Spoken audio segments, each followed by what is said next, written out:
Hello children, today we will start our second part of the Rise of Empire chapter. So first we will cover the things that we have already learned. देखो यहाँ पे भविष्य और ध्रुव एक उनको machine मिल जाती है जिसको इतिहास बोल रहे हैं वो उसके थ्रू वो बैक में चले जाते हैं पाटलिपुत्र में। तो यहाँ पे उसका उन्होंने क्या देखा उस सब चीज़ का यहाँ पे दिखाया गया है व्हाट एन एम्पायर। तो इसमें आपने अभी तक पढ़ा है कि एम्पायर क्या होता है और उसकी ट्रिब्यूटरीज क्या होती हैं। एम्पायर के कौन कौन से जो एम्परर होता है उसके कौन कौन से पार्ट होते हैं, वो फीचर क्या होते हैं एम्पायर के। उसके बाद आपने पढ़ा ट्रेड रूट्स एंड गिल्ड्स। तो इंडिया में कैसे इनिशियली कैसे ट्रेड का उस टाइम पे स्टार्ट हुआ, ट्रेड रूट्स कौन कौन से थे जिनको फॉलो करते थे, और गिल्ड श्रेणियाँ क्या थी जो व्यापारियों की उस टाइम पे क्रिएट हो गई थी और क्या क्या करते थे। ये देखो ये इसमें पूरे ट्रेड रूट्स दिखाए गए हैं उस टाइम के। Now come to the next part, the rise of Magadha, Magadha का उदय। तो जैसा कि आपने पढ़ा है पहले, यहाँ पे टोटल 16 महाजनपद हुए। 16 महाजनपद में से सबसे पहला जो सबसे महत्वपूर्ण महाजनपद था वो मगध था। तो उसका वो कैसे बना उसके बारे में आप आगे इसमें पढ़ेंगे। Now we will start the period between the 6th and the 4th century BC was one of profound change in North India। अब जो छठी से लेकर चौथी शताब्दी ईसा पूर्व के बीच का समय था वो क्या था, बहुत गहरे परिवर्तन का काल था नॉर्थ इंडिया में। We briefly visited the 16 mahajanapada earlier. अब हम 16 महाजनपदों के बारे में पहले से पढ़ चुके हैं। Those large kingdoms of north and central India with their assembly system, जो कि उत्तर तथा मध्य भारत के जो बड़े गणराज्य थे उनके और उनकी सभा व्यवस्थाओं के बारे में हमने पढ़ा है। वन ऑफ देम मगध, उनमें से एक मगध था। Modern day south Bihar and some adjoining areas, अभी उसको भी कहाँ पे है नवेडेज, ये साउथ बिहार के दक्षिण बिहार के आसपास का क्षेत्र है। Magadha rose in importance and set the stage for fusion of many kingdoms into India's first empire. अब जो मगध था वो एक बहुत ही महत्वपूर्ण राज्य के रूप में उभर कर सामने आया, जिसकी नींव कहाँ से पड़ी, उसने कई छोटे छोटे राज्यों को अपने अंदर विलय किया, विलय करके एक बड़ा एम्पर साम्राज्य का उदय किया जो मगध बना। Powerful early kings such as Ajatashatru played a crucial role in stabilizing Magad as dominant center of power। अब देखो उसमें शक्तिशाली राजा तो कई हुए, बट अजातशत्रु जो था उसने मगध को शक्ति का केंद्र बनाने के लिए एक शक्ति का या मगध को शक्ति का केंद्र के रूप में स्थापित करने के लिए बहुत महत्वपूर्ण भूमिका निभाई है। Now don't miss out two of these most famed religious figure of the world, Siddhartha Gautama, who became known as the Buddha, and the Vardhaman, better known as Mahavir, lived in the time of King Ajatashatru। अब आप सभी ने पूरे world के दो प्रसिद्ध धार्मिक व्यक्तियों के बारे में सबने सुना होगा। एक थे सिद्धार्थ गौतम जिन्हें बुद्ध कहा गया और दूसरे थे वर्धमान जिन्हें महावीर कहा गया। सिद्धार्थ गौतम ने बुद्ध धर्म की शुरुआत की थी और वर्धमान महावीर ने जैन धर्म की, जो अजातशत्रु के समय में जीवित थे। Revisit their teaching in the grade 6 text book India's cultural roots chapter. तो इनकी शिक्षाओं के बारे में आपने अपनी क्लास 6 की पाठ्य पुस्तक में भी, जिसका नाम है भारत की सांस्कृतिक जड़ें चैप्टर, उसमें भी पढ़ा है। Magad was located in the resource-rich Ganga plains with fertile land, abundant forest for timber and elephants। देखिए किसी भी राज्य को समृद्धि प्राप्त करने के लिए आपने पहले पढ़ा है कि क्या क्या चाहिए होता था, और वहाँ मगध के पास में वो सारी चीज़ें थी। उसके पास में गंगा के उपजाऊ मैदान थे, जहाँ उपजाऊ भूमि थी बहुत ज़्यादा।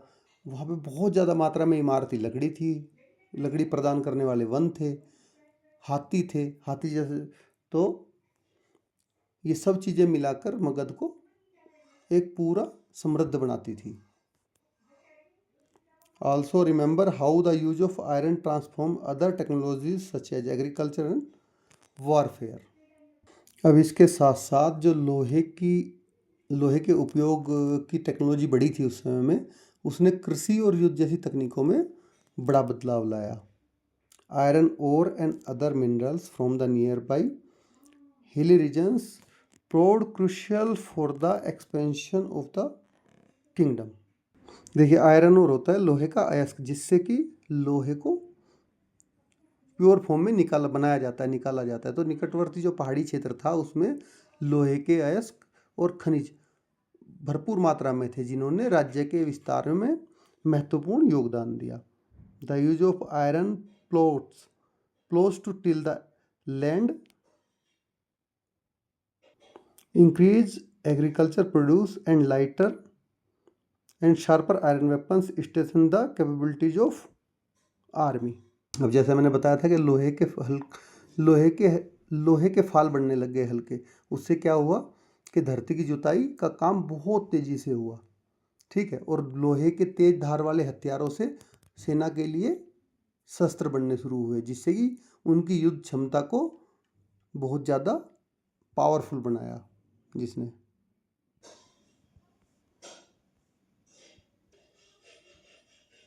Now come to the next picture. इसको आप ध्यान से देखना।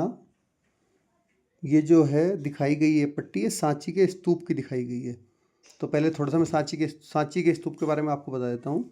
सांची के स्तूप, जो सांची का स्तूप है वो मध्य प्रदेश में भोपाल के पास एक सांची नगर है, उसमें है ये बना हुआ। अब ये इतने फेमस हैं क्यों? ये बनवाया था सम्राट अशोक ने 3वीं शताब्दी ईसा पूर्व में। इसमें क्या होता है कि जो स्तूप होते हैं उनमें जो बौद्ध होते हैं, बौद्धों के अवशेष को रखने के लिए बनाया जाता है। ये आप आगे पढ़ोगे कैसे कि स्तूप की क्यों महत्ता है, ठीक है। तो उसमें क्या होती है, चित्रकारी होती है। चित्रकारी में जिसमें पट्टियाँ होती है, पट्टियों पे जातक कथाएं और कहानियाँ फोटो के रूप में गुदी होती हैं, जैसे ये दिख रही हैं आपको। तो जो कि बौद्ध कला का एक एग्जाम्पल होती हैं। तो अब इसके बारे में पढ़ेंगे। An elaborate panel from the Sanchi Stup depicting soldiers riding elephants, horses, or on foot,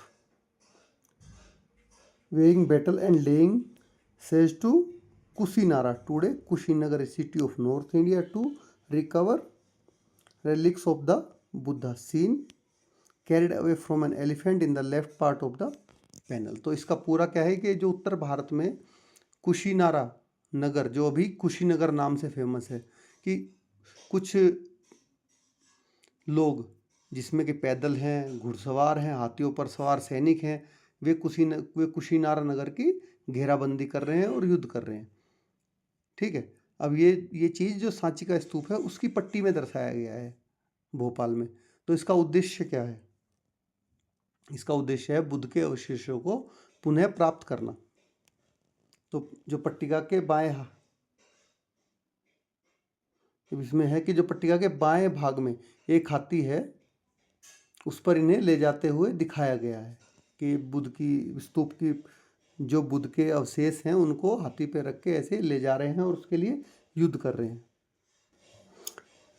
Let us explore. Take a look at the panel given above. How many types of weapons can you identify? ऊपर देखिए आपको कितने तरह के लोहे के जो weapons है वो दिखाई दे रहे हैं। What different uses of iron can be make out? अब इससे आपको लोहे के कौन कौन से उपयोग दिखाई देते हैं। In the left part of the panel, a parasol छत्र is kept over the chest containing the Buddha's relics. Why do you think this was done? तो आपको बुद्ध का एक छत्र दिखाई देगा। देखिए वो इसमें है कहाँ, ये मैं आपको दिखा देता हूँ। ये रहा, ये एक शिला पट्टिका के बाएं भाग में क्लस के ऊपर एक छत्र रखा हुआ है जिसमें बुद्ध के अवशेष हैं। तो आपके विचारों में ऐसा क्यों किया गया होगा? अभी आप खुद से सोचिए इसको। अब आगे चलते हैं। The production of the surplus food grains allowed more people to focus on the arts and crafts which were in demand inside and outside the empire's borders. अब देखो, जैसे ही लोहे का उपयोग शुरू हुआ उसकी वजह से क्या है कि जो फूड ग्रेन्स है उनका प्रोडक्शन सरप्लस ज़्यादा होने लग गया। अब ज़्यादा होने लग गया तो लोगों ने दूसरी गतिविधियों में ध्यान देना शुरू किया, जैसे कि कोई शिल्प का काम कर रहा है, कोई कला का काम कर रहा है, क्योंकि इन चीज़ों की अब साम्राज्य के भीतर भी और उसके बाहर भी दोनों जगह मांग थी। The Ganga and Son rivers provided a geographical advantage for trade as they could be used for transportation. अब यहाँ पे दो नदियाँ थी, एक गंगा थी, एक सोन नदी थी। तो दोनों ने ही अपने इनको व्यापार को भौगोलिक लाभ पहुँचाया, क्योंकि उस समय में जो परिवहन का साधन था वो नदियाँ थी, तो वो जो वहाँ पे आसानी से हो सकता था इनके द्वारा। The flourishing trade boosted the empire's income and contributed to Magadha's rise. अब जो ये फलता फूलता व्यापार था इसने क्या किया, राज्य की जो इनकम थी उसको इंक्रीज कर दिया और मगध के एक साम्राज्य बनने में पूरा कंट्रीब्यूट किया, राइज करने में, उदय होने में। Around the 5th century BC, Mahapadmananda rose to prominence in Magad and founded the Nand dynasty. अब देखिए उसी समय में लगभग 5वीं शताब्दी ईसा पूर्व के आसपास महापद्मनंद जो मगध का शासक बनकर प्रमुखता से उभरा और उसने क्या किया, वहाँ पे नंद वंश की, नंद डायनेस्टी की स्थापना की।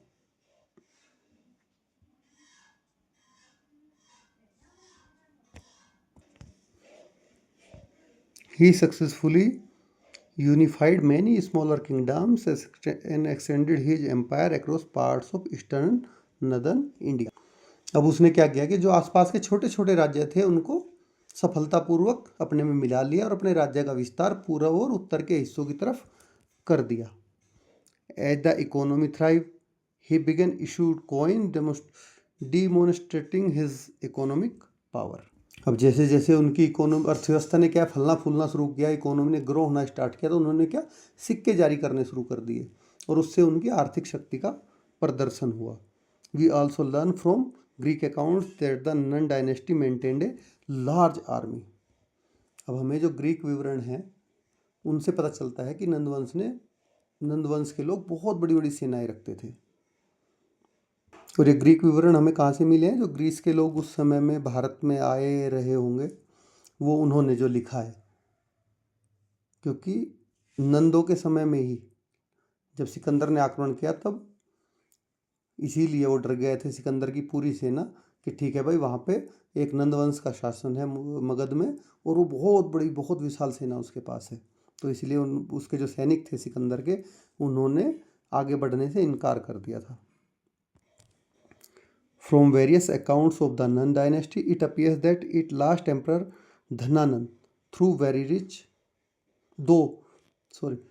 rich, became highly unpopular as he oppressed and exploited his people. अब देखिए इस नंद वंश का ही जो सबसे लास्ट एम्परर था, शासक था, वो था धनानंद, जो कि बहुत ज़्यादा धनवान था, लेकिन उसके बावजूद भी अपनी जनता में वो बहुत ही ज़्यादा अलोकप्रिय था, क्योंकि वो लोगों का उत्पीड़न और शोषण करता था। और यही उस टाइम पे राजा था जब सिकंदर ने भारत पे आक्रमण किया था। This paved the way for the Nanda empire to be conquered and absorb into what become one of the largest empire India ever knew, the Mauryas empire. तो यही वो रीजन था कि नंद वंश को ख़त्म करके उस पर विजय प्राप्त करके मौर्य साम्राज्य में मिला लिया गया और अब एक नया साम्राज्य का उदय हुआ जिसका नाम था मौर्य साम्राज्य। The famed Sanskrit grammarian Panini lived around the 5th century BC during the time of Nand, जो कि संस्कृत के प्रसिद्ध व्याकरणाचार्य थे पाणिनि जी। उनका भी समय लगभग यही 5वीं शताब्दी ईसा पूर्व के आसपास ही माना जाता है, जब नंदों का राज्य था। He is known for composing the Ashtadhyayi, an ancient text that list the rules of Sanskrit grammar in 3996 short sutras. तो उन्होंने कौन सी बुक लिखी थी? उन्होंने संस्कृत ग्रामर की अष्टध्यायी बुक लिखी थी, ठीक है, जिसमें उन्होंने एक बहुत प्राचीन ग्रंथ है हमारा, और जिसमें उन्होंने 3996 छोटे छोटे सूत्र, मतलब जिनको कहते हैं सूत्र, होते हैं व्याकरण के, संस्कृत व्याकरण के नियम, ये लिखे गए हैं उसके अंदर। न जैसे हम पढ़ेंगे कि सूत्र क्या होते हैं। Sutras are concise carefully crafted phrases that capture knowledge and important ideas from the ancient Indian text in a way that's easy to remember and pass on। देखिए ये क्या थे कि सूत्र जो थे बहुत छोटे छोटे और सुव्यवस्थित छोटे छोटे वाक्य होते थे, जिनमें ज्ञान और जो महत्वपूर्ण विचार थे उनका इस तरह से संचय होता था कि आराम से आदमी उनको याद रख सके और अगली पीढ़ियों तक भी उनको पहुंचा सके, पास कर सके। अब हम पढ़ेंगे the arrival of the Greeks, जिनको यूनानी बोलते थे, यूनानियों का आगमन, या यवन भी इनको बोलते थे, यवनों का आगमन। While events unfolded in the Magad, located in the eastern part of the subcontinent, what was happening in the northwestern region? अब आपने मगध की तो बात कर ली, अपने भारतीय उपमहाद्वीप के पूर्वी भाग में, कि वहाँ क्या क्या घटनाएं घटित हो रही थी, लेकिन उत्तर पश्चिम क्षेत्र में क्या हो रहा था, अब उसके बारे में जानते हैं। This area was home to smaller kingdoms along an ancient route connecting to the Mediterranean। अब ये जो क्षेत्र था इसमें क्या छोटे छोटे राज्य बसे हुए थे, जो कि एक बहुत पुराना प्राचीन रास्ता था, रास्ते के किनारे जो भूमध्य सागर तक जाता था, मेडिटेरेनियन सी, ये भूमध्य सागर तक जाता था, उसके किनारे बहुत सारे छोटे छोटे राज्य बसे हुए थे। Among them according to Greek account were the Pauravas led by their king Porus. अब वहाँ बहुत सारे छोटे छोटे राज्य थे, लेकिन जो वहाँ का पौरव वंश था वो उनमें मेन था, जिसके शासक का नाम था राजा पुरु या पोरस। तो उस टाइम पे वहाँ पे राजा पोरस राज्य करता था। अब देखिए ये जो फिगर है, इसमें जो अलेक्जेंडर था, सिकंदर, उसके विजय मार्ग को दर्शाया गया, वो यहाँ से स्टार्ट किया था उसने, और ये है मेडिटेरेनियन सी, जिसको बोलते हैं भूमध्य सागर। तो यहाँ से वो चलता हुआ ऐसे यहाँ को आया, यहाँ को फॉलो किया, फिर यहाँ से ऊपर हो लिया ऐसे, फिर यहाँ से घूम के इंडिया, ये यहाँ पे था पोरस का राज्य लगभग। तो यहाँ से फिर वो वापस मुड़ जाता है। जब मैंने बताया था कि मगध पे उस टाइम पे, मगध यहाँ पे है, मगध पे उस टाइम पे राज्य कौन कर रहा था? घनानंद, जो कि एक बहुत शक्तिशाली, बहुत पावरफुल राजा था। उसके बाद बहुत सारी सेना थी, तो यहाँ पे आके सिकंदर की सेना बोलती है उसको, अलेक्जेंडर को, कि भाई हम इसके आगे नहीं जाएंगे जी, क्योंकि वहाँ पे पोरस को उन्होंने हरा तो दिया था उसकी सिकंदर की सेना ने, लेकिन पोरस को हराने में उनके पसीने छूट गए थे, उनको बहुत ही ज़्यादा उनको हानि हुई थी यहाँ पे। इसीलिए इन्होंने क्या किया है, देखो ये बड़ी उससे बारीकी से दिखाया गया है, और मोटा बड़ा करके इसको, इसी एरिया को स्पेशली, क्योंकि हमारा तो कंसर्न इसी से है। तो झेलम नदी के किनारे से वो वापस लौट गए थे। तो लौटते हुए फिर एक सेना तो उनकी जाती है समुद्र के मार्ग से, ये समुद्र के मार्ग से चली जाती है, बोलता है कि तुम आओ, इसको फाइंड आउट करो रूट को, और एक वापस उसी रास्ते से चली जाती है जहाँ से वो आए थे। देखिए अब हम जानेंगे कि अलेक्जेंडर, सिकंदर कौन था। 334 से 331 BC। Alexander a young and powerful Greek king from Macedonia campaign against the Persian empire to avenge earlier Persian invasions of Greece, during which some Indian soldiers from the Persian ruled northwest India fought against Greek। अभी क्या होता है, Macedonia में एक बहुत युवा और शक्तिशाली शासक जो कि अलेक्जेंडर है, जिसको सिकंदर बोलते हैं, उसने क्या किया, ग्रीस पर जो फारसी हमले हुए थे, जो पार्शियन हमले ग्रीस पर होते रहे, उनका बदला लेने के लिए उसने जो पार्शियन एम्परर था उसके विरुद्ध एक अभियान चलाया।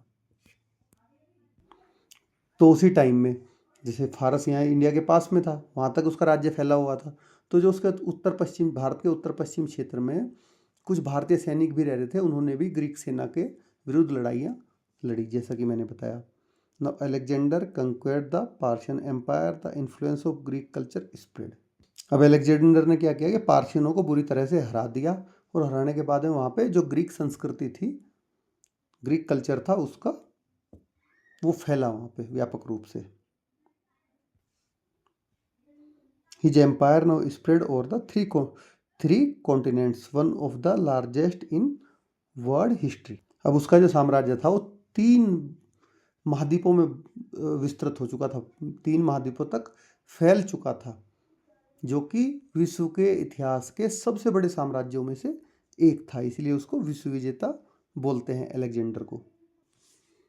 डोंट मिस आउट द क्षत्रप, इनको बोलते हैं द क्षत्रप, और governors of province of Persian and Greek empire who were left behind by the overlord like Alexander to manage the far off territories। अब अलेक्जेंडर ने यहाँ तक कि जो पूरा ये पार्शियन साम्राज्य और इंडिया तक जीतते हुए आ गया था, तो उसने वहाँ पे अब रूल करने के लिए अपने पीछे कुछ लोग छोड़ दिए, जिनको क्षत्रप बोला, kshatraps. These kshatraps had significant power and freedom despite being more officials of the rulers।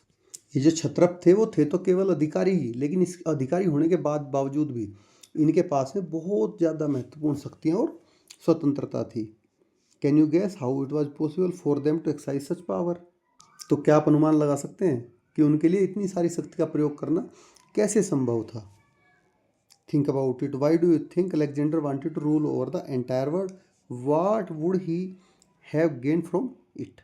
अब आप अपने विचार में बताइए कि अलेक्जेंडर पूरे विश्व पर राज क्यों करना चाहता था और इससे वो क्या हासिल करना चाहता था। Now let's explore. When after a battle Alexander asked Porus how he wished to be treated, Porus answered like a king. अब जैसे मैंने बताया कि अलेक्जेंडर का युद्ध जो हुआ भारतीय क्षेत्र में आके, वो वहाँ के राजा पोरस से हुआ, तो उसने उससे पूछा कि अब तुम्हारे साथ, जब उसने क्या पोरस को हरा दिया, तो उसने पूछा कि अब तुम्हारे साथ कैसा व्यवहार किया जाए। तब पोरस बोलता है कि एक राजा की तरह।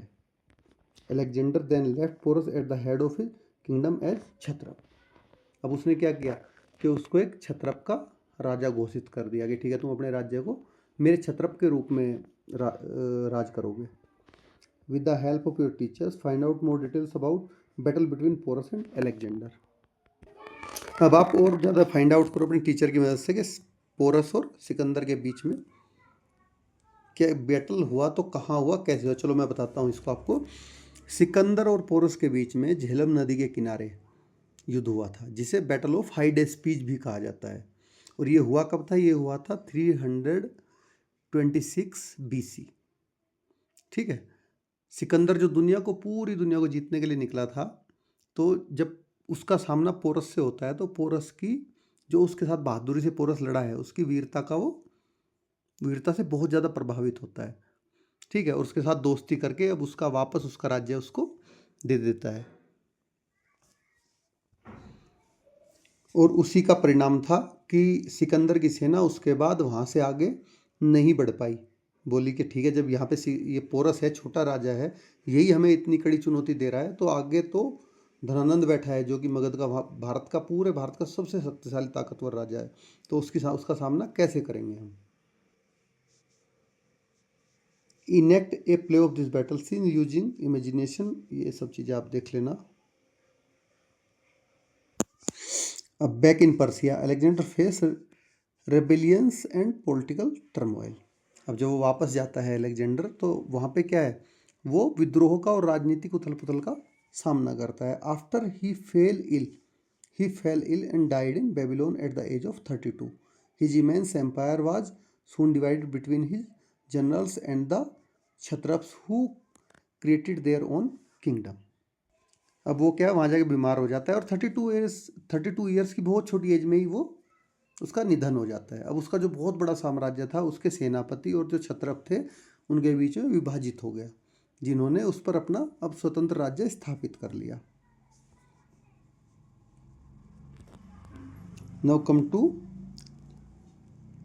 Eager to reach the end of the world Alexander push on further east and bought his campaign to India. देखो, दुनिया के एक छोर तक की, ठीक है, मैं दुनिया को एक छोर तक जीत दूंगा पूरा, उसकी चाह में सिकंदर क्या है, पूरब की ओर बढ़ता है, जहाँ पर उसका वो भारत में उसका कैंपेन धीरे धीरे बढ़ते बढ़ते भारत तक पहुंच जाता है। Defeated Porus in the Punjab, अब वो क्या है वहाँ पे पंजाब में हाइडेस्पीज के युद्ध में पोरस को हराता है। And encountering fierce resistance from the local tribes and rulers, massacred the population of several cities. अब लोगों ने उसका विरोध किया तो वहाँ की जो लोकल जनजातियाँ थी, शासक थे, उन्होंने क्या है उसके साथ युद्ध किया। अब युद्ध करने में बहुत सारे शहरों की जनता का उसने संहार, उनको मारा भी। Greek records mention that in a few battles women fort side by the side with their man. अब जो यूनानी विवरण है ग्रीक के रिकॉर्ड्स हैं वो बताते हैं कि युद्धों में पुरुषों के साथ साथ महिलाएं भी लड़ रही थी। Alexander himself was seriously wounded in a battle. अब क्या होता है कि सिकंदर भी स्वयं एक युद्ध में गंभीर रूप से घायल हो गया था। Tired and homesick his soldiers lost the will to fight and refuse to move deeper into India.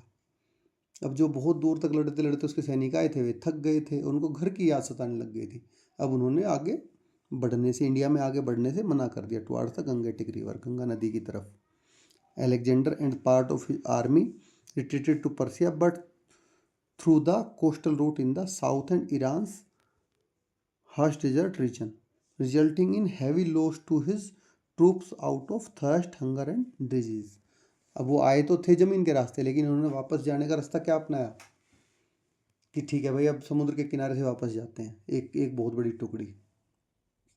तो उसमें क्या हुआ, ईरान का जो ईरान में जो रेगिस्तान पड़ता है वहाँ पे उसके बहुत सारे सैनिक भूख और प्यास से और बीमारियों के कारण मर गए, तो उसको बहुत ज़्यादा नुकसान हुआ सेना का। नव एलेक्जेंडर्स डायलॉग विद द जिम्नोसोफिस्ट। अब एलेक्जेंडर का जिम्नोसोफिस्टों के साथ जो बातचीत हुई उसका विवरण यहाँ दिया गया है। Alexander hard to a group of Indian sects whom the Greeks called. अब एलेक्जेंडर ने भारतीय ऋषियों के एक समूह के बारे में सुन रखा था जिनको ग्रीक लोग जिम्नोसोफिस्ट या नेक्ड फिलोसफर या नग्न दर्शक कहते थे। प्रोबेबली बिकॉज दे वोर वेरी लिटिल क्लोथिंग। अब ऐसा इसलिए बोलते थे नग्न दार्शनिक क्योंकि वो बहुत कम कपड़े पहनते थे। Who were renowned for their wisdom, जो अपनी बुद्धिमत्ता के लिए प्रसिद्ध थे। Alexander challenged them with tricky question in the form of riddles, warning that he would put those who gave wrong answer to death. अब अलेक्जेंडर ने पहेलियों के रूप में अपने उससे कठिन सवाल पूछे और उन्हें चुनौती दी कि अगर उन्हें यह चेतावनी दी कि अगर वे उत्तर गलत देंगे तो उनको मृत्युदंड दिया जाएगा।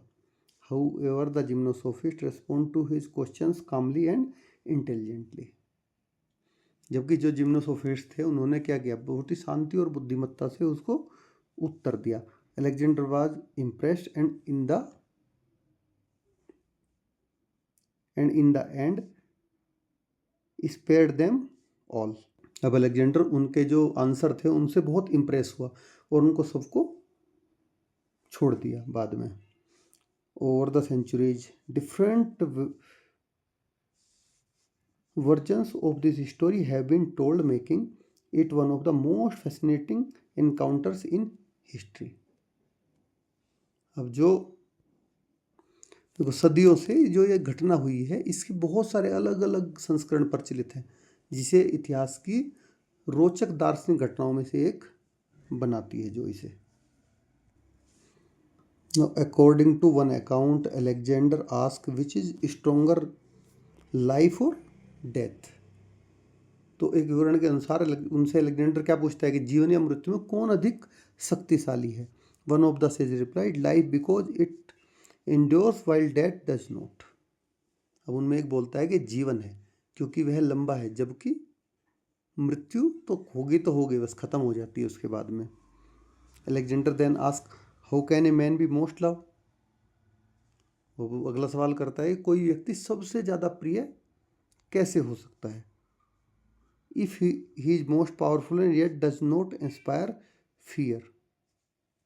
तो उसको क्या उत्तर आता है कि यदि वह सबसे अधिक शक्तिशाली है और फिर भी किसी को डराता नहीं है। ठीक है, perhaps as a hint to the mighty ruler, और संभवतः जो एक शक्तिशाली रूलर ही है उसके लिए एक संकेत था कि भाई आप पावरफुल हो, लेकिन अच्छे तब हो जब आप किसी को डराओ नहीं। Historians view such exchanges as a meeting of two great tradition, Greek and Indian philosophies.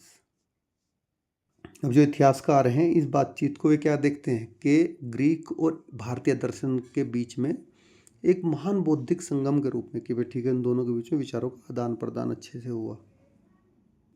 अब देखिए लेफ्ट में एक ग्रीक कॉइन दिखाई गई जिसमें अलेक्जेंडर जो है वो घोड़े पे है और पोरस हाथी पर बैठा हुआ है और उसको अटैक कर रहा है।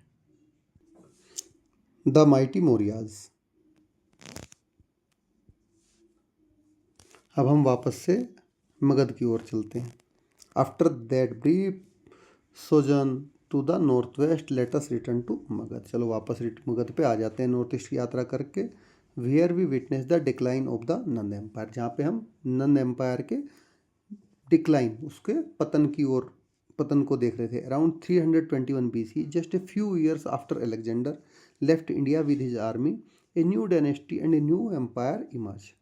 अब जैसे ही 321 BC के आसपास जैसे ही अलेक्जेंडर इंडिया को छोड़ के अपनी आर्मी के साथ में जो क्षत्रप थे उनको वहाँ छोड़ के जाता है, तो यहाँ पे एक नई डायनेस्टी और नए एम्पायर का उदय होता है। The Mauryan empire founded by Chandragupta Maurya. अब जो नया एम्पायर है वो मौर्य एम्पायर है जिसको चंद्रगुप्त मौर्य ने फॉर्म किया है। It quickly absorb the Nanda empire territories and went on expanding beyond.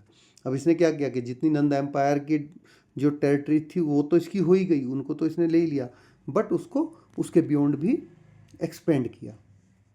As per many accounts Chandragupta manage this feat with the help of an able mentor name Kautilya.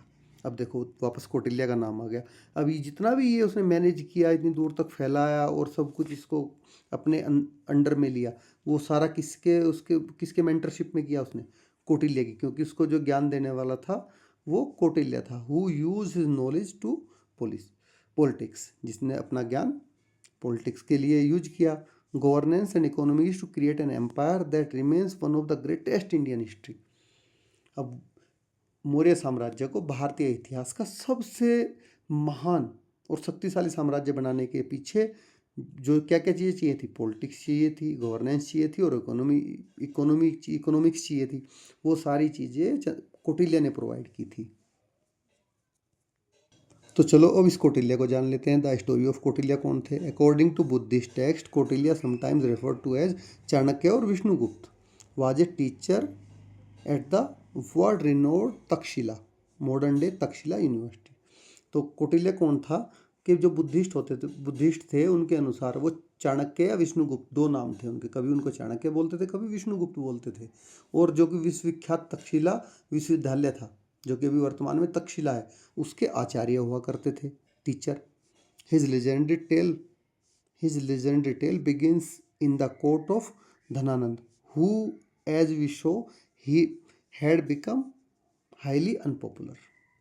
अब उनकी जो प्रसिद्ध कथा है उसकी शुरुआत कहाँ से होती है? बहुत ही लोकप्रिय शासक धनानंद के दरबार से होती है। ये देखिए इसमें ये दिखाया गया है पाटलिपुत्र मगध की राजधानी, और यहाँ से देखो चारों तरफ से नदियों से, ये सारे नदियों के रिवर रूट्स हैं जो इसको कनेक्ट कर रहे हैं। ठीक है, ये सारे के सारे महाजनपद दिखाए गए हैं पूरे। और ये जो येलो पार्ट है ये पूरा का पूरा वो है मौर्य साम्राज्य, जो कि पहले नंदवंश हुआ करता था, अब इसको मौर्य ने अपने अंडर में ले लिया। तो जो नंदवंश का था वो तो था ही, लेकिन नंदवंश के अलावा भी ये देखो कहाँ तक मौर्यों ने कहाँ तक अपने साम्राज्य को एक्सटेंड किया। देखिए कितना बड़ा बनाया उसको। ये सब चीज़ें, जितना भी येलो पार्ट है, ये पूरा मौर्य साम्राज्य के अंतर्गत आता था। तो नंदवंश ने तो उसको बहुत छोटा साम्राज्य दिया मौर्यों ने उसको बहुत बड़ा किया, पूरे इंडिया वहाँ तक लेके चले गए, इधर हर जगह।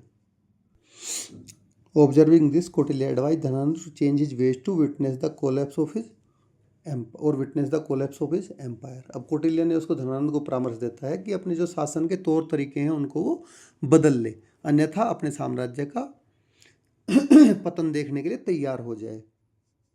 Angered Dhanananda insulted Kautilya and threw him out of his court.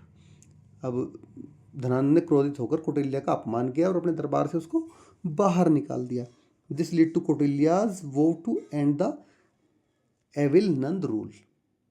अब इस सब अपनी बेइज्जती से, जो उसकी बेइज्जती हुई उससे परेशान होकर कौटिल्य ने अंत में नंद वंश के शासन को खत्म करने की शपथ ले ली। Now the rise of Chandragupta Maurya. There are many stories about the origin and adventure of Chandragupta Maurya. तो चंद्रगुप्त मौर्य के साहसिक कार्यों के बारे में कई सारी कहानियां विख्यात हैं, but their common theme is that he overthrew the Nand and took control of Magad to establish his rule with Pataliputra as his capital। लेकिन जो सबसे सामान्य परिचय है उसको हम ऐसे कह सकते हैं, इन्होंने नंदवंश का अंत किया और मगध पर अपने शासन की नींव रखी और पाटलिपुत्र को अपनी राजधानी बनाया। Do you remember that Magadh had many advantage because of its geography and establish economy system and A flourishing trade. अब ये तो आपको पता ही है कि जो मगध था वो अपनी भौगोलिक स्थिति के लिए, अपनी इकोनॉमी के लिए और वहाँ के जो समृद्ध व्यापार था उसके लिए उसे कई लाभ मिले हुए थे। These combine with the advice of the master strategist Kautilya help Chandragupta Maurya gradually expand his empire. अब इन सब के साथ उसके पास में कुशल रणनीतिकार कौटिल्य की सलाह भी थी, तो जिसने उसको चंद्रगुप्त मौर्य को अपने साम्राज्य का विस्तार करने में मदद की। He defeated the Greek Kshatraps left behind the Alexander in the northwest and integrated the region into the empire that stretched from the northern plains to the Deccan Plateau। अब जैसे अलेक्जेंडर आया, उसने क्या किया, अपने क्षत्रप छोड़ दिए थे यहाँ पे, वो पूरा एरिया जीत के। अब उसने क्या किया, देखो उस एरिया पे भी कब्जा कर रखा है, आप डायग्राम में देखोगे तो वहाँ के जो क्षत्रप थे उनको सबको हराया और इसको पूरा अपने साम्राज्य में मिला लिया, जो कि अब उत्तर के मैदानी भाग से लेकर दक्षिण के पठार तक फैला हुआ था, प्लेटू तक। After Chandragupta Maurya defeated the Greeks, he maintained diplomatic relations with them and hosted in his court a Greek historian and diplomat, that is Megasthenes, who wrote about his travel in India in his book Indica. The first such written account unfortunately lost except for some experts quoted by later Greek scholars। देखो इसको मैं आपको छोटा छोटा करके बताता हूँ, बहुत बड़ा सेंटेंस है। चंद्रगुप्त मौर्य ने क्या किया कि जो ग्रीक के क्षत्रप थे उनको हरा तो दिया ही, लेकिन उसके बावजूद भी उनके साथ अपने जो डिप्लोमेटिक रिलेशनशिप थे उनको कंटिन्यू रखा और अपने जो उसका जो वो था कोर्ट था, दरबार था, उसमें एक ग्रीक इतिहासकार का स्वागत किया जिसका नाम था मेगास्थनीज, जिसने अपनी पुस्तक इंडिका लिखी जिसमें लिखा हुआ था कि भारत में उसकी यात्राओं के बारे में। तो यह इस तरह का पहला लिखित विवरण था जो दुर्भाग्यवश आज पूर्ण रूप में उपलब्ध नहीं है, unfortunately lost except for some excerpts. तो उसके कुछ थोड़े बहुत अंश बाकी हैं लेकिन पूरा नहीं है वो। No Kautilya's concept of a kingdom. Kautilya की राज्य संबंध जो अवधारणा थी, कॉन्सेप्ट थे, वो क्या थे। Kautilya had a clear vision of how a kingdom या राज्य शुड बी एस्टेब्लिश्ड। अब उसके पास में एक बिल्कुल स्पष्ट दृष्टिकोण था कि राज्य की स्थापना, प्रबंधन और सुदृढ़ीकरण, इस्टेब्लिश, मैनेज एंड कंसोलिडेटेड, कि किसी राज्य को कैसे तो उसको स्थापना की जाए, कैसे उसका प्रबंधन किया जाए, कैसे उसको सुदृढ़ीकरण किया जाए। इन हिज फेमस वर्क अर्थशास्त्र, literally the science of the governance and economy, he listed directives in many areas like defence, economics, administration, justice, urban planning, agriculture and people welfare. तो उसने क्या किया, अपनी एक बहुत ही प्रसिद्ध बुक लिखी अर्थशास्त्र, जिसका अर्थ ही यही है कि शासन और अर्थशास्त्र का विज्ञान में उसने क्या क्या, रक्षा, अर्थशास्त्र, प्रशासन, न्याय, नगर नियोजन, कृषि व्यवस्था और लोक कल्याण जैसे कई विषयों में दिशा निर्देशों का वर्णन किया कि भाई ये कैसे होनी चाहिए, कैसा नगर नियोजन होना चाहिए, कैसी कृषि अर्थव्यवस्था होनी चाहिए, कैसा लोक कल्याण होना चाहिए, कैसा आपका डिफेंस होना चाहिए, कैसी इकोनॉमी होनी चाहिए, कैसे एडमिनिस्ट्रेशन होना चाहिए, कैसा जस्टिस होना चाहिए। ये सब चीज़ें उसमें बताई गई हैं। अब आपको पता चल गया होगा कि कौटिल्य ने जो अर्थशास्त्र लिखी है उसमें किस किस हेड में क्या क्या लिखा हुआ है। One of his most important political concept is the saptanga or the 7 parts that constitute a kingdom. अब जो उसकी जो प्रमुख राजनीतिक अवधारणाएं थी वो सप्तंग सिद्धांत के रूप में जानी जाती हैं, जिसके अनुसार राज्य के 7 भागों से मिलकर वो बनती है। तो वो कौन कौन से हैं, ऊपर डायग्राम में एक बार देख लेते हैं उसको। ये है, दैट इज कौटिल्याज सप्तंग। उसमें क्या होता है, पहला होता है राजा, दैट इज स्वामी। ये हो गया पहला अंग। अब उस पर दूसरा आता है the group of counsellors, ministers and other high officials, जिनको कहते थे अमात्य। तो पार्षद, मंत्री और अन्य उच्च अधिकारियों का समूह हो गया, ये सेकंड हो गया। Now come to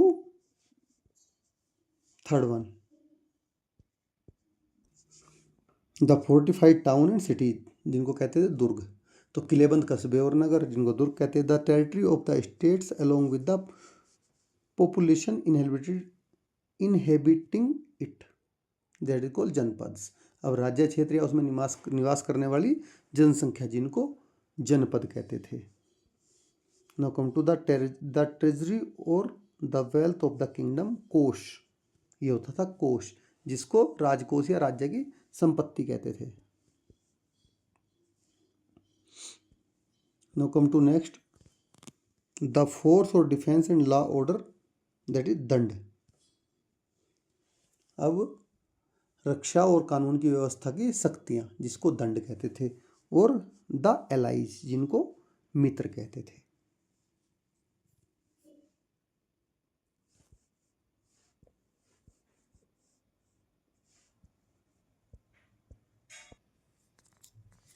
Now, according to Kautilya, the Saptang together must create a settled, well-protected and prosper kingdom to be maintained both through warfare and through alliances for peace and the case may be।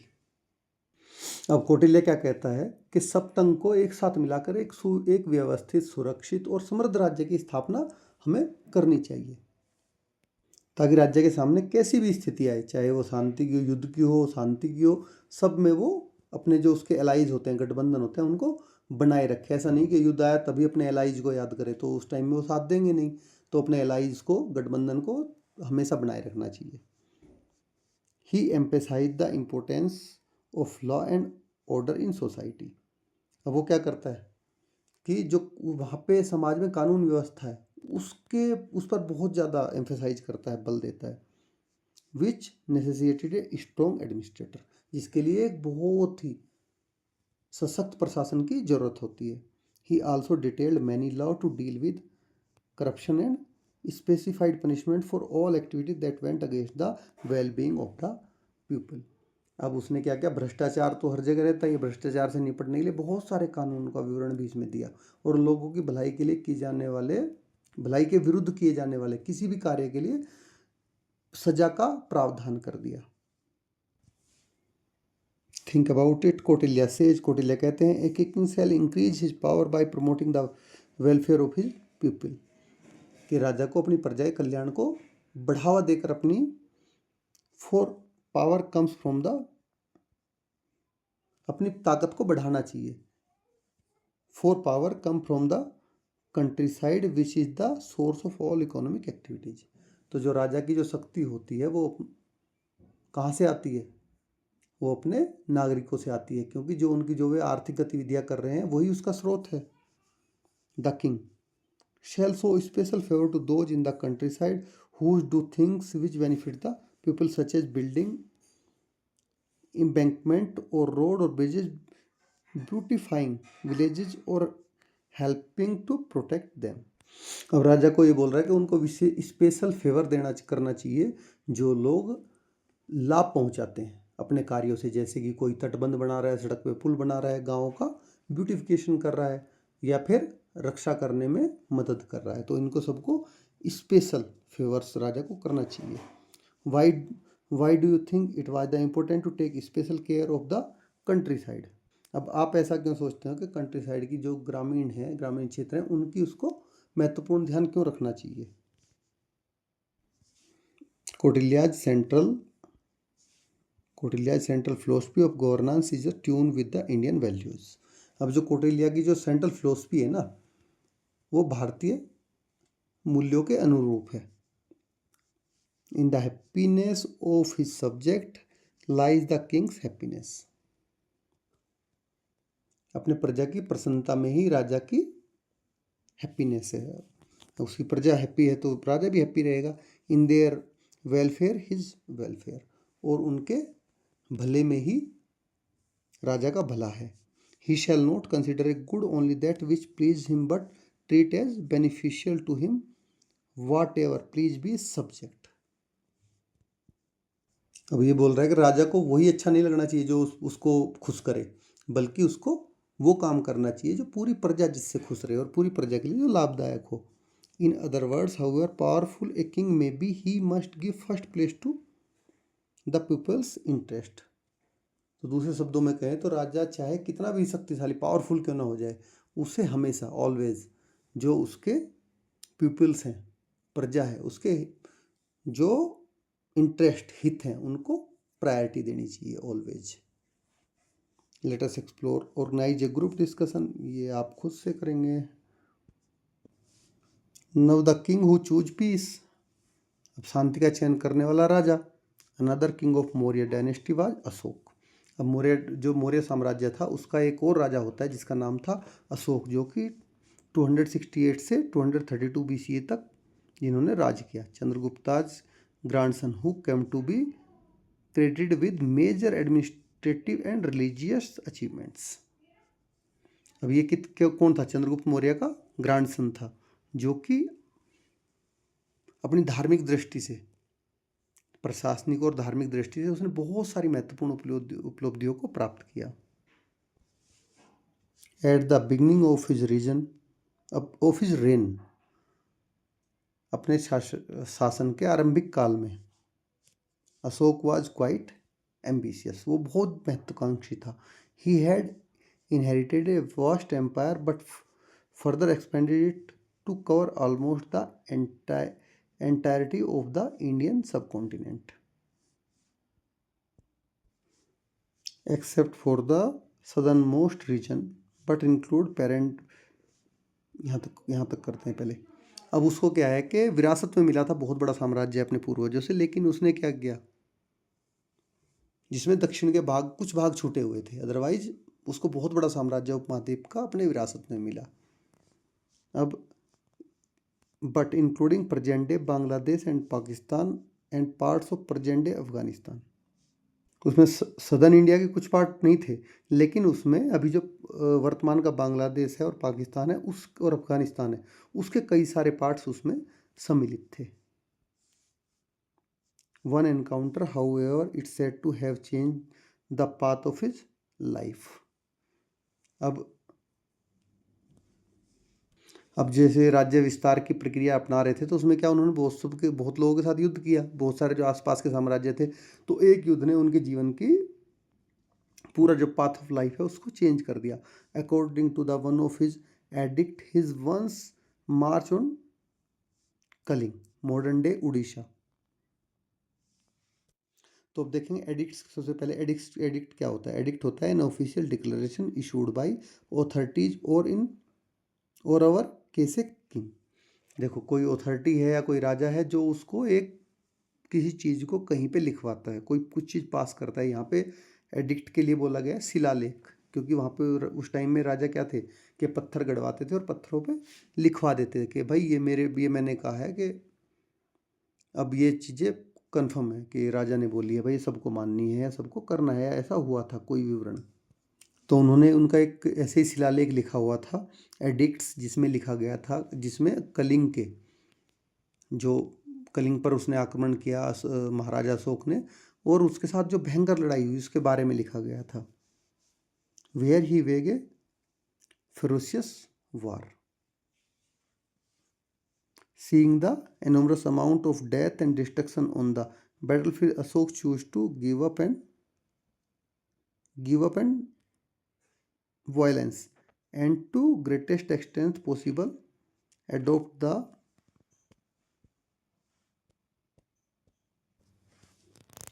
give up violence and to greatest extent possible adopt the path of peace and non-violence that the Buddha taught। अब उसने क्या किया कि जो बहुत ज़्यादा मार काट हुई, बहुत ज़्यादा खून खराबा हुआ, उस सब को छोड़कर, उस सब से उसको बहुत दुख हुआ, तो हिंसा को त्याग कर अब उसने अहिंसा के मार्ग पर चलने का निर्णय लिया, जो कि महात्मा बुद्ध की शिक्षा के अनुरूप था। Think Ashok in his edicts tell us story of Kalinga war, he could choose not to mention in the maintain his image as peaceful benevolent king for future generations. अब देखो, अशोक तो उस टाइम पे राजा था, वो चाहता तो इसके कलिंग के युद्ध को एक शांतिपूर्वक, मतलब कलिंग के युद्ध को कैसे भी करके कि हमने सही किया, वो ऐसे गलत कर रहे थे, और खुद को एक शांतिपूर्वक राजा दिखा सकता था। लेकिन उसने जो जो वहाँ पे हुआ उस बिल्कुल सही सही उसका वर्णन कराया। Why do you think he admitted his destructive war, अब उसने अपने विनाशकारी युद्ध को स्वीकार क्यों किया और अपने शिलालेख में क्यों लिखवाया, इसके बारे में आप क्या सोचते हो। अब वर्ड पढ़ते हैं emissary, someone sent on a special mission often to a diplomatic nature. अब एमिसरी होता है दूत, दूत आपने सुना ही होगा कि किसी जो कोई आदमी किसी किसी कूटनीतिक प्रकृति के विशेष कार्य के लिए भेजा जाता था कहीं पे, कि ठीक है भाई जाओ उस राजा को जाके या उस जगह पे जाके मेरी ये बात बता के आओ, वो होते थे emissary. Embracing Buddhist teaching, Ashok sent emissaries to Sri Lanka, Thailand, central Asia and beyond to spread the message of Buddha far and wide. अब जो बुद्ध की शिक्षाएं थी, उसने क्या सोचा कि मैंने तो ठीक है अहिंसा का मार्ग अपना लिया, अब मैं औरों को भी बोलता हूँ, सबको ये मैसेज कन्वे करता हूँ कि भाई युद्ध में कुछ नहीं रखा, तुम भी छोड़ के इसको अहिंसा के मार्ग को अपनाओ। तो उसने अपने क्या किए, मिस्री भेजे श्रीलंका में, थाईलैंड में, मध्य एशिया में और उससे भी आगे तक। नव historians have sometimes called Ashok a great communicator. अब अशोक को बहुत बार जो इतिहासकार थे वे क्या महान संचारक भी कहते थे, क्यों। Since he issued in many parts of his empire edicts engraved on rock or pillar that contain his message for people and the encourage them to follow धर्मा। ठीक है, अब उसने क्या किया कि अपने पूरे साम्राज्य में सभी जगह शिलालेख बनवाए, चट्टानों के, पत्थर के। शिलालेख क्या होते हैं कि पत्थर पे लिखा हुआ, उस पर गुदवा दिया कि भाई आप ये हमारे जन सामान्य के लिए संदेश है जिन्हें आप सबको फॉलो करना है। तो जिसको क्या बोला गया, धर्म बोला गया, dharma. Most of these edicts were inscribe in Prakrit. Prakrit क्या है, एक शैली है लिखने की, प्राकृत भाषा। तो जो इनमें बहुत सारे हैं वो प्राकृत भाषा में लिखे गए हैं। Which was the popular language in many parts of India written in the Brahmi script, जो कि जो भारत में एक महत्वपूर्ण मतलब लोकप्रिय भाषा थी, लेकिन कुछ उनमें से ब्राह्मी लिपि में भी लिखे गए हैं। Brahmi is the mother of all regional script of India. ठीक है, जो कि भारत के सभी क्षेत्रीय लिपियों की जननी मानी जाती है, जिससे सारी जो क्षेत्रीय लिपियां हैं इससे ब्राह्मी से ही निकली हैं। तो इसलिए उसने ब्राह्मी में भी लिखवाए, प्राकृत में लिखवाए, ब्राह्मी में लिखवाए। देखिए, we have refer to the Prakrit language written in Brahmi script. Prakrit भाषा को ब्राह्मी स्क्रिप्ट, ब्राह्मी लिपि में लिखवाया गया। दो चीज़ें होती हैं, एक भाषा होती है, एक होती है लिपि। तो what does this means, very simple, a language is what we speak. तो लैंग्वेज क्या, भाषा क्या होती है, जिसको हम बोलते हैं। तो बोलते किस में थे, ब्राह्मी लिपि में बोलते थे। और जब उसको लिखते थे, राइट ए लैंग्वेज, जब उसको लिखते थे स्क्रिप्ट को, तो वो क्या थी, वो प्राकृत थी। तो ये ब्राह्मी का ही प्राकृत भी एक रूप है, और जो भारत की बहुत सारी क्षेत्रीय भाषाएं हैं वो ब्राह्मी से ही बनी है। तो आई होप अब आपको ब्राह्मी और प्राकृत दोनों समझ में आ गई होगी। जो प्राकृत है वो है हमारी क्या है, स्क्रिप्ट, एक भाषा है। और ब्राह्मी, सॉरी, ये हाँ, प्रकृत हमारी भाषा है, जिसको लैंग्वेज जिसको हम बोलते हैं, और ब्राह्मी क्या है? ये एक लिपि है जिसमें हम लिखते हैं।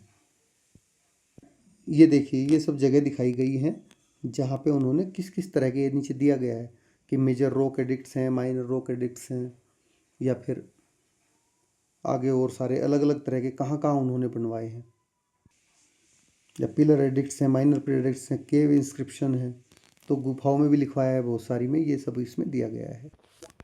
इन his edicts Ashoka called himself Devanampriya Priyadasi. In first word means beloved of the god. तो इन्होंने अपने बहुत सारी अपनी स्क्रिप्ट, इनके जो एडिक्ट्स लिखवाए हैं, शिलालेख लिखवाए, इनमें अशोक ने खुद को क्या लिखवाया? देव नामप्रिय प्रियदसी, जिसमें देव नामप्रिय का अर्थ होता है बिलव्ड ऑफ गॉड, कि देवताओं का प्रिय। The second one who regards other kindness, और दूसरे का अर्थ है दयालु, कि दूसरों के प्रति जिसका व्यवहार दयालुता का हो। And indeed the language of edicts make it clear that he was interested in depicting himself as a benevolent and compassionate ruler। अब जो शिलालेख लिखे गए एडिक्ट्स हैं, इनसे क्या क्लियर हो रहा है? इनसे क्लियर हो रहा है कि वो खुद को एक बहुत ही ज़्यादा परोपकारी और दयालु शासक के रूप में चित्रित करने में रुचि रखते थे। Let us see a few examples of this. अब इसके कुछ एग्जाम्पल देख लेते हैं। Although some southern kingdoms were not part of the Mauryan kingdom, Ashoka supported their overall well-being। देखिए, कुछ पार्ट थे जो सदर्न इंडिया के अशोक के साम्राज्य के, वे पार्ट नहीं थे, लेकिन इसके बावजूद भी उसने उनके जो वेलबींग थी उसका वो उन पर ध्यान दिया उन्होंने। He claimed to provide medical care for people and animals even beyond this। Beyond his empire prohibited hunting and cruelty animals and ordered medical treatment for them when necessary। तो हिंसा के लिए क्या क्या जरूरी था, उन्होंने वो सब किया। जैसे कि उन्होंने अपने राज्य के अंदर भी बाहर भी मनुष्य और पशु के लिए मेडिकल फैसिलिटीज अवेलेबल कराई। ठीक है, जो एनिमल्स थे उनका वो लोग शिकार करते थे, हंट करते थे, उसको रोका, या उन पर क्रूरता करते थे उस पर प्रतिबंध लगाए, और उनके लिए उनकी ट्रीटमेंट का भी उन्होंने आदेश दिया। If so, Ashoka was an early contributor to nature conservation and wildlife preservation। तो इस तरह से हम इस बात पर अगर हम विचार करें तो क्या देखेंगे कि अशोक जो था वो प्रकृति और वन्यजीव संरक्षण के संदर्भ में पहला राजा था जो इस ओर सोचता था कि भाई ठीक है, प्रकृति को प्रिजर्व करो और इसको भी, वाइल्ड लाइफ को भी। He said he had established rest houses and wells at regular interval along the main road of his empire and got fruit and shade tree planted। अब उसने क्या किया, अपने साम्राज्य की जो मेन सड़कें थी उनके थोड़ी थोड़ी दूरी पर विश्राम गृह बनवाए, वेल्स बनवाए, और जिन पेड़ों से फल मिले, छाया मिले, ऐसे पेड़ लगवाए। इन सब का उसने उसमें उल्लेख किया है। He also claimed to encourage all sects, the different schools of thought present in the time, to accept each other best teaching and study them। अब उसने क्या किया कि उस समय में जितने भी विचारधाराएं थी, स्कूल्स थे जो लोगों को शिक्षा देते थे, संप्रदाय थे देते थे, तो उनको बोला कि आप सभी को उचित शिक्षा दीजिए, और उन्हीं का उचित शिक्षाओं का अध्ययन करने के लिए सबको उसने प्रोत्साहित किया। Although we need not to take all of Ashoka's claim literally, it is clear that in the line with Kautilya's philosophy of governance, he paid attention to the welfare of his subject and made effort to reach out of them। अब हमें जितने भी अशोक के शिलालेख लिखे गए हैं उनको सबको, ठीक है, जितने भी हैं उनको सब में ये नहीं कि हम उन सबके शाब्दिक रूप को स्वीकार करें, बल्कि उन्होंने क्या किया, ये एक स्पष्ट है कि जो कौटिल्य ने शासन के सप्तंग बताए उनमें से जो प्रजा के कल्याण का है उसको प्राप्त करने के लिए निरंतर प्रयास किया और अपने विचारों को लोगों तक फैलाया। You read about the word Dharma, that is धम इन प्राकृत इन ग्रेड 6। तो आपने क्या, ये जो धर्म वर्ड है जिसको प्राकृत में धम कहते हैं, इसके बारे में पढ़ा है क्लास 6 में। It essence can not be easily captured. अब जिसका भाव है ना उसको आप आसानी से कैप्चर नहीं कर सकते, समझ नहीं सकते। In simple term, Dharma means moral law और someone's religious or ethical duty towards family, community और country। तो अगर आसान शब्दों में कहें तो धर्म का अर्थ क्या है? नैतिक नियम है, परिवार, समुदाय, राष्ट्र के प्रति किसी व्यक्ति का नैतिक अथवा धार्मिक कर्तव्य। At a deeper level however dharma extend to living according to the order of the universe और रितम। और अगर आप डीपर लेवल में इसकी धर्म वर्ड के अर्थ की बात करो तो ये क्या है? ब्रह्मांड या रितम के अनुसार जीवन यापन की पद्धति है, universe. This include doing once duty truthfully, जिसमें कि क्या क्या शामिल है? अपने भी जो आपको ड्यूटी जॉब मिली है उसका सत्यनिष्ठा से पालन करना, following rules of righteous conduct and leading a life in harmony with the cosmic order. तो जितने भी नियम, तो धर्म के अनुसार नियमों का पालन करना और ब्रह्मांड की व्यवस्था के साथ सामंजस्य स्थापित कर जीवन यापन करना शामिल है। मतलब जो आपके नेचुरल प्रकृति के साथ साथ आपको तालमेल बैठा के। धर्म is therefore duty, law, truth, order and ethics, all of it together. तो धर्म में क्या है?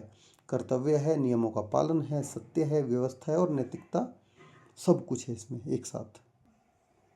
Ashok detail instruction on conduct of his official and mentions ways to ensure that they practicise fairness in one of his edict. तो अपने एक जो शिलालेख है उसमें क्या किया है उसने? अपने अधिकारियों के आचरण से संबंधित विस्तृत दिशा निर्देश दिए हैं कि उनको कैसे लोगों के साथ कंडक्ट करना है। Read the translation below and share your thoughts on whether those way would have been successful in helping manage his empire and how.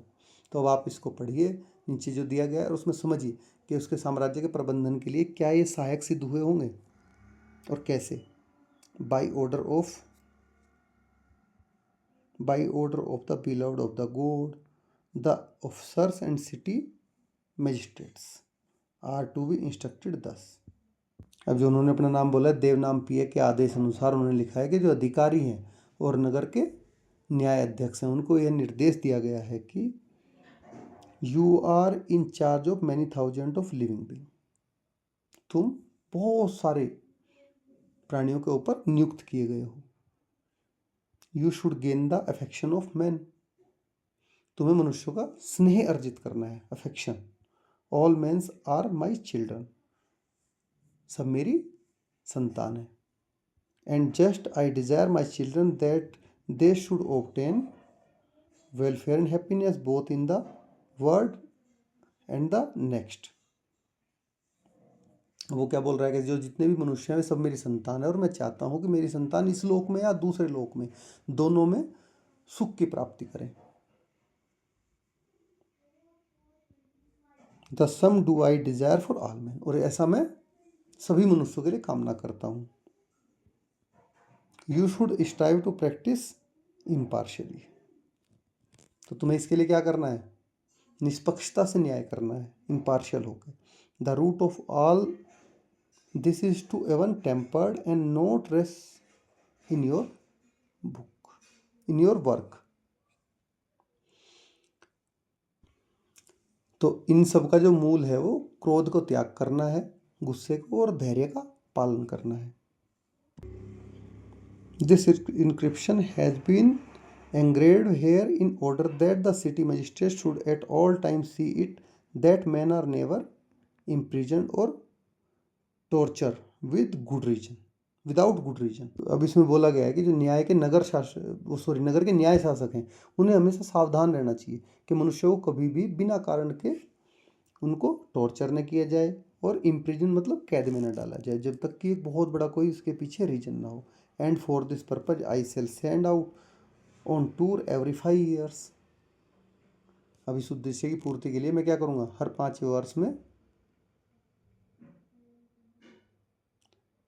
N officer who an serve or harsh who having investigated this matter. अब मैं क्या करूँ? 5 साल में एक अफसर भेजूंगा और 5 साल में जो इन चीज़ों को इन्वेस्टिगेट करेगा कि क्या आपके साथ कोई ऐसा कर तो नहीं रहा। Shall see that carry out my instructions, कि मेरी जो आदेश है उनका पालन अच्छे से किया जा रहा है या नहीं किया जा रहा। The Maurya empire continued for half a century after Ashoka's death। तो अशोक की मृत्यु के बाद भी लगभग आधी शताब्दी 50 सालों तक ये एम्पायर चलता रहा। However, his successors were unable to hold the empire together and many of the smaller kingdom break off and become independent। अब क्या हुआ, उसके जो आगे आने वाले उत्तराधिकारी हुए वो इसको एकजुट बनाए रखने में असमर्थ रहे और उसके बाद इसका राज्य कई छोटे छोटे हिस्सों में टूट गया इंडिपेंडेंट में। Around 185 BC India started on another phase of his journey. अब जैसे ही 185 BC आती है तो भारत क्या है, अपने दूसरे चरण की शुरुआत कर देता है। भविष्य and Dhruv will join us on this journey in the next chapter.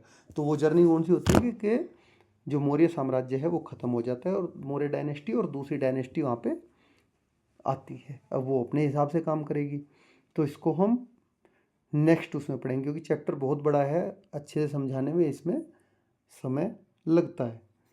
तो इसलिए आई होप कि आपको वीडियो अच्छी लगी होगी और इसकी मैं एक और थर्ड पार्ट बना के इस चैप्टर को उसमें पूरा कवर करके डाल दूँगा। तो अब अगर आपको वीडियो अच्छी लगी हो तो लाइक करें, अगर कोई आपको डाउट है तो कमेंट में ज़रूर लिखें और चैनल को सब्सक्राइब करें ताकि थर्ड पार्ट भी आपके पास पहुंच जाए और बेल आइकन को प्रेस करें। Thank you.